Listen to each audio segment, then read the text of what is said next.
Medium is the message, declared Marshall McLuhan. The interesting thing is that he did so before the World Wide Web and the social media. He was visionary, far ahead of his time. What did he really mean by the medium as the message? If the medium is the message, and it doesn't matter what we say on TV, why are we all here tonight? And why am I asking this question? I said that the effect of TV, the message of TV, is quite independent of the program. That is, there is a huge technology involved in TV which surrounds you physically. And the effect of that huge service environment on you personally is vast. The effect of the program is incidental. It is deliberately a paradoxical statement. When you get a message, it is the message that is the message, isn't it? Content rather than its form. But McLuhan's genius was to focus on the medium itself. He argues that throughout history what has been communicated is less important than the medium through which was communicated. Technology that transfers the message changes us, and changes society, individual, family, work, and more.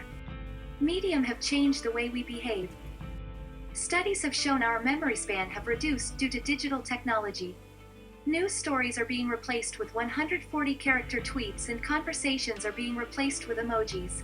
I have witnessed young toddlers trying to turn off their parents arguing with a remote control. Once we were just consumers receiving information by watching television and listen to the radio. Now we are consumer as well as the producer and the influencer on social media.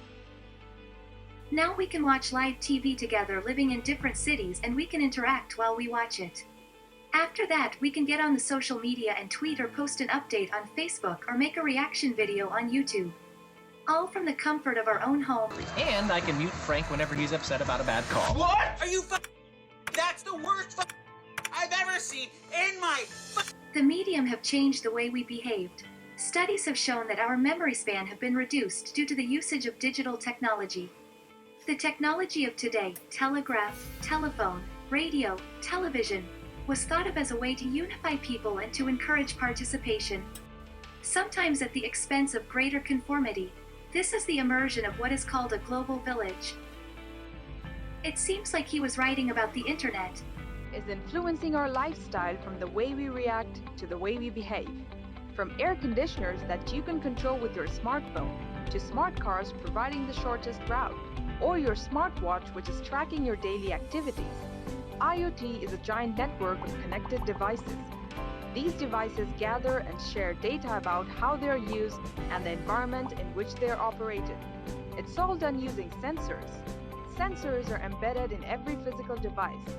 It can be your mobile phone, electrical appliances, vehicles, barcode sensors, traffic lights, and almost everything that you come across in day-to-day life. What you say on the telephone.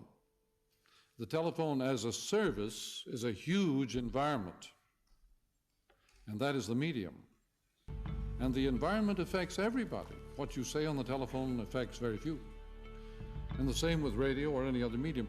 What you print is nothing compared to the effect of the printed word. The printed word sets up a paradigm, a structure of awareness which affects everybody in very, very drastic ways, and it doesn't very much matter what you print as long as you go on with that form of activity. You've said Electronic and information devices for universal, tyrannical work to tomb surveillance are causing a very serious dilemma between our claim to privacy and the community's need to know.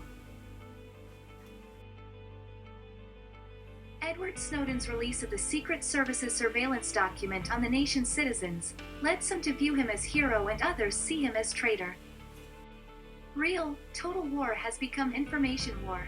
It is being fought by subtle electric information media under cold conditions and constantly. This have been true many times in our history. In recent time, the battle for the White House in 2016 election. The campaigns were complex, but information and propaganda were keys. Both sides were working hard to broadcast their views. Both Clinton and Trump tried to influence the public opinion from alleged involvement of Russia, and the information formed the WikiLeaks. Was McLuhan right?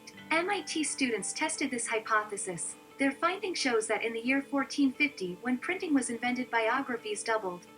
Also, the occupation of the biographies changed with the introduction of communication technologies. Before printing, most biographies were about politicians and religious leaders. After printing, it also included artists, composers, astronomers, and mathematicians. Similar changes appear with the introduction of film and television. The era of film and radio came together with the rise of famous performers. Remarkable thing about Marshall McLuhan's groundbreaking ideas is that it happened 50 years ago, before the social media, the internet, or the World Wide Web.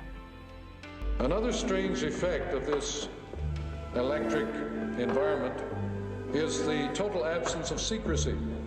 With the end of secrecy goes the end of monopolies of knowledge. Everything happens at once.